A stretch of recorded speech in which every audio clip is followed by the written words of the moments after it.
Hello guys, আজকে আবার চলে আসলাম আমার লাঞ্চ থালি নিয়ে।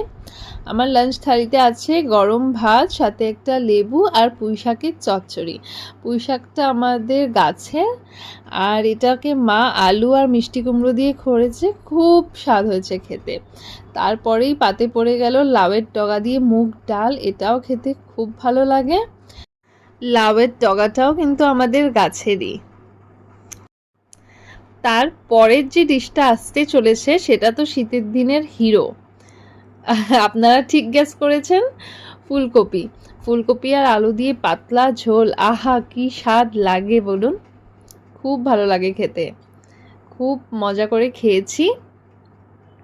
তারপরেই আমার পাতে অল্প একটু গরম ভাত চলে এসছে, আর চলে এসছে চিকেনের লিভার গিজার্ড ফ্রাই। এটা দিয়েও মেখে মেখে খেতে খুব ভালো লেগেছে। আর শেষ পাতে খেয়ে নিয়েছি টক দই। টাটা, আবার দেখা হচ্ছে নেক্সট ভিডিও নিয়ে। বাই।